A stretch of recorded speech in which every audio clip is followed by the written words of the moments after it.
Hello guys, नमस्कार, प्रणाम आप सभी को।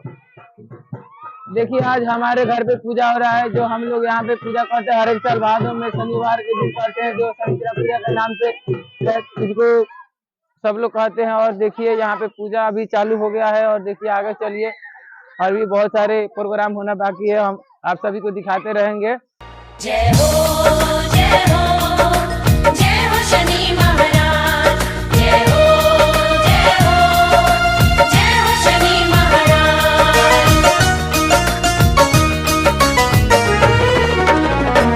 करला शनि देव के भक्ति, मिली रोग दुख से मुक्ति।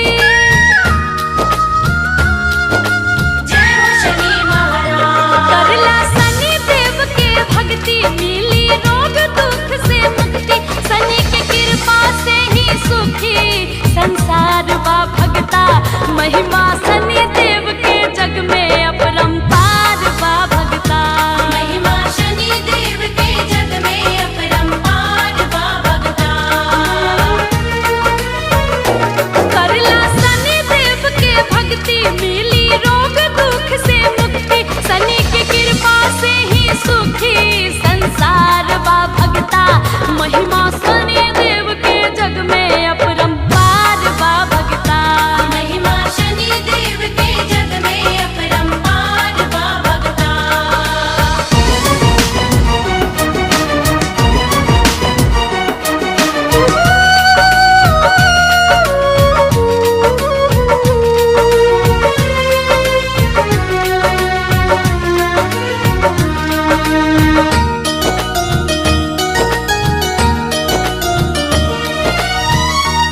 कर बेड़ा पार बा भगता महिमा शनि देव के जग में अपरंपार बा भगता महिमा शनि देव के जग में अपरंपार बा भगता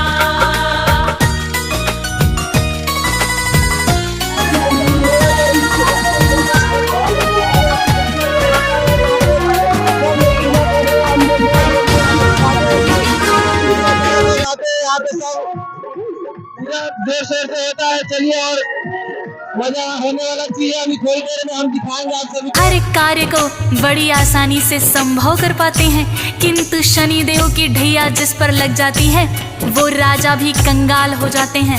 अतः शनि महाराज को हमेशा प्रसन्न रखना चाहिए भक्तों। सच्चे मन से जो भक्त उनका ध्यान लगाता है उस भक्त पर वो सदैव सदैव मेहरबान रहते हैं भक्तों। तो आइए भक्तों सुनते हैं शनि महाराज की महिमा का वर्णन इस पावन कथा के माध्यम से। मेरे साथ मिलकर बोलिए शनि देव महाराज की जय। श्री चरणों में शीश झुकाए शनि देव का ध्यान लगाए, सच्चे मन से नाम सुमिरते वर्णन हम है करते। कथा है ये तो शनि देव की, बात बड़ी प्राचीन समय की, इसी गाँव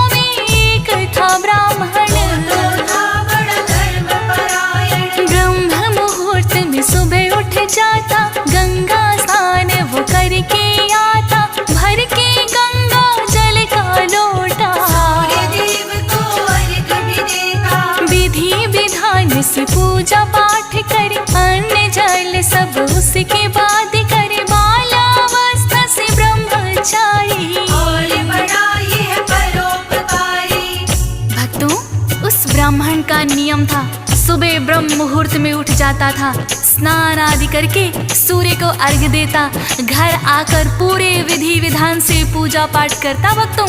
उसके बाद ही कहीं अन्न जल ग्रहण करता था और दूसरों के हित के लिए सदैव सदैव सोचता था भक्तों। ग्रामवासी उस ब्राह्मण का बहुत ही आदर सम्मान करते थे। एक दिन की बात है, सुबह सुबह जब वो गंगा स्नान करने जा रहा था तो रास्ते में उन्हें शनि देव मिल जाते हैं। ब्राह्मण ने शनि देव को प्रणाम किया और ब्राह्मण पूछने लगा कि हे शनि देव, आज सुबह सुबह आप किधर जा रहे हैं? तो शनि देव ने उस ब्राह्मण से क्या कहा भक्तों?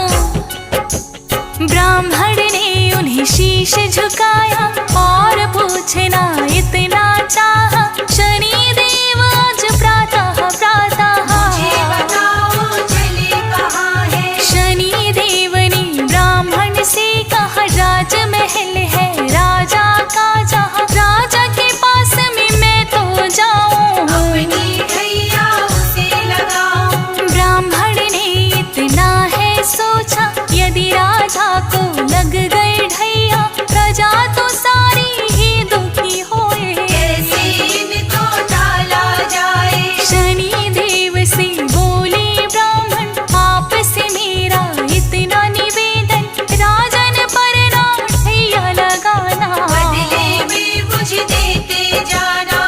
भक्तों, ब्राह्मण बड़ा ही परोपकारी था।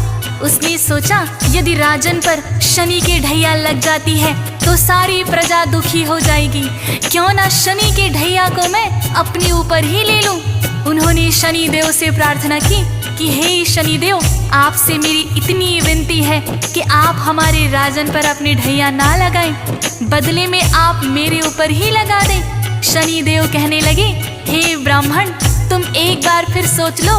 ब्राह्मण निश्चय का पक्का था भक्तों। शनि देव से कहने लगा कि हाँ शनि देव, मैंने सोच लिया, आप राजन के बदले में ढैया मेरे ऊपर लगा दीजिए। शनि देव कहने लगे, कितने वर्षों के लिए लगाऊं? तो ब्राह्मण बोला, हे महाराज, वर्षों तक तो मुझसे ना सही जाएगी। ब्राह्मण का था इतना कहना, वर्षों तक तो होगी सहना, इतनी सी कृपा बरसा दो, सवा पैर के लिए लगा दो। शनि देव ने बात मान ली, ढैया है ब्राह्मण पर लगती, गया ब्राह्मण गंगा स्नान को, अनहोनी से कान जानो। शनि देव ढैया उस पर है, गंगा स्नान रहा वो कर है, सूर्य देव को जल है चढ़ाया, करके स्नान वो बाहर आया। ध्यान लगा कर बैठा किनारे, उसने देखा कि दो मतीरे गंगा जल में तैरती आ रही। ब्राह्मण के मन को भागे। भक्तजनों, जब ब्राह्मण गंगा स्नान करके सूर्य को अर्घ देकर बाहर निकला तो गंगा के किनारे ध्यान लगाकर बैठ गया। उसी समय देखा कि दो मतीरे पानी में तैरते हुए आ रहे हैं। ब्राह्मण ने सोचा, पूजा पाठ के बाद आज इन्हीं मतीरों को मैं खाऊंगा। सवा पहर तक, जब तक शनि की ढैया है, मैं ईश्वर का ध्यान करूंगा। और ब्राह्मण ने वो मतीरे निकालकर अपने घुटनों के नीचे रख लिए और ईश्वर के ध्यान में बैठ गया। भक्तों, इधर से एक राहगीर गुजर रहा था। उसने देखा ब्राह्मण अपने दोनों घुटनों के नीचे नरमुंड दबाए हुए हैं। पास आकर देखा तो वो दोनों राजा के पुत्रों के शीश थे। भक्तों, नगर में जाकर उसने सबको बता दिया कि एक ब्राह्मण ने राजा के दोनों बेटों के शीश काट दिए हैं और उसे घुटनों के नीचे दबाकर बैठा हुआ है। ज्यों ही राजा तक ये खबर पहुंची, राजा बिलाप करता हुआ आया भक्तों, और उसने सैनिकों को आदेश दिया कि ब्राह्मण को तुरंत पकड़ कर लाओ और सूली पर चढ़ा दो। बात नगर में फैल गई है, राजकुमारों की हत्या हुई है। राजा मंत्री को बुलवा कर उसे पकड़ कर, दोनों प्रिय मेरे राजकुमार हैं। ब्राह्मण ने दिया शीश उतारे हैं, सुनकर मुझको हुआ कष्ट है। ब्राह्मण तो बड़ा दुष्ट है। शीघ्र ही उसे पकड़ कर लाओ और आते ही सूली चढ़ाओ। सजा दो ऐसी न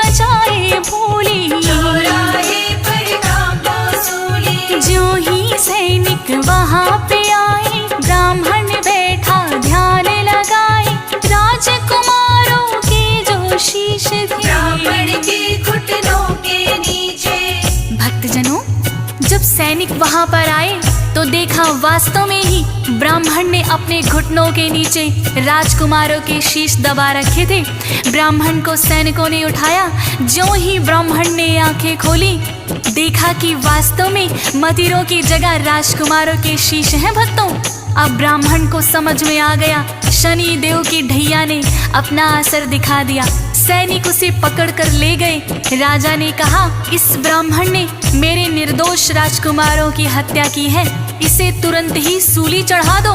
ब्राह्मण को चौराहे पर लाकर जैसे ही सूली लटकाने लगे, सूली टूट गई। भक्तों, फिर राजा ने तांबे की सूली बनवाई और ब्राह्मण को सूली चढ़ाने लगे तो वो भी टूटकर गिर गई। भक्तों, इसी तरह राजा ने चांदी की सूली बनवाई, वो भी टूटकर गिर गई। भक्तों, तो सोने की सूली बनवाने का आदेश दिया राजा ने। तब तक 1.25 पहर बीत चुका था। भक्तों, शनि देव की ढैया जो थी 1.25 पहर के लिए तो वो थी, सूली ब्राह्मण चढ़ ना पाए, पहले टूटी जाए। अनेक धातुओं से बनवाई पर कोई भी टिक नहीं पाई। राजा ने आदेश दिया था, पूरा अब तक नहीं हुआ था। सोचे मंत्री हो रहा क्या है, आज तलक जो नहीं हुआ है। ब्राह्मण है या कोई तांत्रिक, टूटी सूली सारी अब तक। जो राजा को पता लगेगा, हमको मृत्यु दंड मिलेगा। 1.25 पहर तब तक बीता है, ब्राह्मण सूली नहीं चढ़ा है। भक्तों, सैनिकों ने ब्राह्मण को सूली चढ़ाना चाहा, किंतु जिस धातु की सूली पर भी चढ़ाते वो टूट जाती। भक्तों, लोहे की टूटी तो तांबे की बनवाई, तांबे की टूटी तो चांदी की बनवाई, चांदी की टूटी तो सोने की सूली बनवा कर लाए। भक्तों, इसी क्रम में 1.25 प्रहर बीत गया। भक्तों, तभी दोनों राजकुमार खेलते खेलते राजा के पास आ जाते हैं। रानी उनको देखकर बड़ी ही हर्षित हुई। फिर रानी ने राजा से कहा कि हे महाराज, अभी तक तो सैनिक ब्राह्मण को सूली पर चढ़ा चुके होंगे, हो सकता है ना भी चढ़ाया हो। आप जल्दी से जाइए और उन्हें रोकिए, वरना हमें ब्रह्म हत्या का पाप लग जाएगा। राजा तुरंत ही वहां आए और कहने लगे, सैनिकों, ये ब्राह्मण निर्दोष है, इसको छोड़ दो। फिर राजा ने ब्राह्मण से विनम्र विनती करके क्षमा याचना की तो ब्राह्मण देव ने कहा, राजन, इसमें आपका कोई दोष नहीं है। 1.25 प्रहर के लिए मुझ पर शनि की ढैया थी जो मैंने जानबूझकर लगवाई थी। राजा पूछने लगे, आपने जानबूझकर क्यों लगवाई? तब ब्राह्मण ने सारा वृतांत राजा को बता दिया। भक्तों, राजा ने सोचा, ये ब्राह्मण कितना परोपकारी है और मैंने इसे सूली पर चढ़ाने का आदेश दे दिया था। राजा को बड़ा ही पश्चाताप हुआ।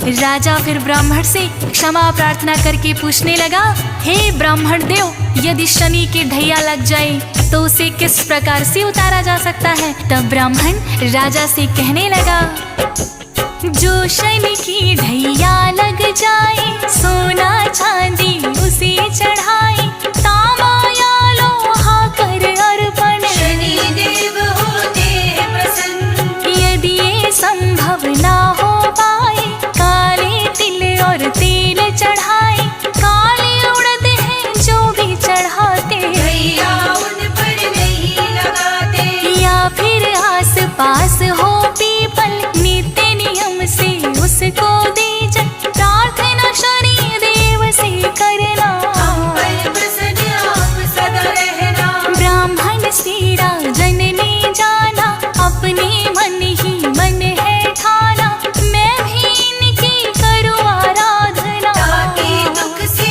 हो न सामना। भक्तजनों, इस प्रकार उस दिन के बाद वो राजा भी शनि भक्त हो गए और नित्य नियम से शनि महाराज की पूजा करने लगे। ब्राह्मण को उन्होंने आदर सहित विदा किया। भक्तों, ब्राह्मण ने शनि देव की ढैया अपने ऊपर ले ली थी, उसका भी धन्यवाद किया। भक्तों, शनि देव की वक्र दृष्टि से तो देवता भी नहीं बच पाते, फिर इंसान तो क्या है। इसी तरह की एक और कहानी है भक्तों। जब शनि देव ने सोचा कि मैं भोलेनाथ पर अपनी वक्र दृष्टि डालता हूँ, ये सोचकर शनि देव कैलाश पर आ गए भक्तों। भोलेनाथ को प्रणाम किया। भोलेनाथ ने उनसे आने का कारण पूछा तो शनि देव क्या कहते हैं भक्तों, सुन लो हे भोले भंडारी, इतनी सी इच्छा है हमारी, मेरी दृष्टि जो है वह एक बार आजमाओ आप पर। बात है मात्र सवा पहर की, डालूंगा अपनी वक्र दृष्टि, हे भोले तुम इसे संभालो, बचने का कोई यत्न बना लो। सुन कर के भोले मुस्काए, मुझ पर ना कुछ असर दिखाए, अपना मन तुम भी बहला लो, अपनी वक्र दृष्टि डालो। भोलेनाथ ने आज्ञा दे दी, डाली शनि ने वक्र दृष्टि, भोलेनाथ को समझ न आया, उन्होंने इससे बचना चाहा। भक्तों शनि देव ने ज्यों ही भोलेनाथ पर वक्र दृष्टि डाली, भोलेनाथ सोचने लगे मैं शनि देव की वक्र दृष्टि से बच जाऊंगा, और कैलाश छोड़कर वो मृत्युलोक में आ गए और सवा पहर तक एक हाथी का रूप बनाकर जंगल में विचरते रहे। भोलेनाथ सोच रहे थे भक्तों शनि देव की वक्र दृष्टि मुझे पहचान ही नहीं पाएगी, और सवा प्रहर तक मृत्युलोक में हाथी बनकर विचरते रहे। जैसे ही सवा प्रहर पूरा हुआ, भोलेनाथ ने सोचा शनि देव की वक्र दृष्टि का मुझ पर कोई असर ना हुआ, अब तो सवा प्रहर बीत चुका है, मैं वापस कैलाश पर चलता हूँ। भोलेनाथ हाथी की योनि छोड़कर कैलाश पर लौट आए भक्तों। कैलाश पर आकर देखा शनि देव वहीं बैठे हुए हैं और भोलेनाथ की प्रतीक्षा कर रहे हैं। भोलेनाथ शनि देव से कहने लगे भक्तों, शनि तुम्हारी वक्र दृष्टि मेरा बिगाड़ न पाई कुछ भी, सवा पहर अब बीत गया है, मुझे देखो कुछ ना भी हुआ है। सुन कर के शनि लगे मुस्कानी, माने आप चाहे ना माने, समझ आपकी नहीं है आया, वक्र दृष्टि ने असर दिखाया। भोलेनाथ ने फिर ये पूछा वक्र दृष्टि से असर हुआ क्या, वक्र दृष्टि तो हुई निष्फल है, देखो बैठे हम सकुशल हैं। शनि देव ने फिर है बताया वक्र दृष्टि ने असर दिखाया, वरना आप क्यों मृत्युलोक पर। सवा पहर रहे हाथी बनकर। भक्तजनों इस प्रकार से शनि देव ने बताया कि हे भोलेनाथ, मेरी वक्र दृष्टि ने तो असर दिखा ही दिया, जिसके कारण आपको कैलाश छोड़कर मृत्युलोक पर जाना पड़ा है, और आप सवा पहर तक हाथी की योनि में भी रहे, यही मेरी वक्र दृष्टि का असर था। तब भगवान भोलेनाथ ने माना कि हाँ शनिदेव, आपकी वक्र दृष्टि से तो कोई भी नहीं बच सकता, और भोलेनाथ ने शनिदेव को गले लगा लिया भक्तों। तो इस प्रकार से भक्तों देवतागण भी शनिदेव की वक्र दृष्टि से नहीं बच पाते हैं, इसीलिए भक्तों का कर्तव्य बनता है कि शनि देव को हमेशा प्रसन्न रखें और विधि पूर्वक उनकी पूजा करें। शनि देव का करना सुमिरन, रखना इनको सदा ही प्रसन्न, रुष्ट कभी ना होने देना, हमारा इतना कहना। जब ये कोपित हो जाते हैं देवता भी नहीं बच पाते हैं, पड़े जो इनकी वक्र दृष्टि, मानव की फिर क्या है हस्ती। सदा आपका ध्यान करेंगे, आपका ही गुणगान करेंगे, आपकी अजब अलौकिक माया, रखना हम पर ठंडी छाया। हंस राज रिलहन यही चाहता, चरणों में सदा शीश झुकाता, हो जे सुरेश की भूल क्षमा करो, शनि देव हम पर भी दया करो। तो भक्तों हम सभी को सदैव ये प्रयास करना चाहिए कि शनिदेव हमेशा हम सभी से प्रसन्न रहे और ऐसा कोई कार्य हमसे ना हो कि शनि देव की वक्र दृष्टि हम पर पड़े। तो आइए भक्तों, सच्ची श्रद्धा के साथ भगवान शनि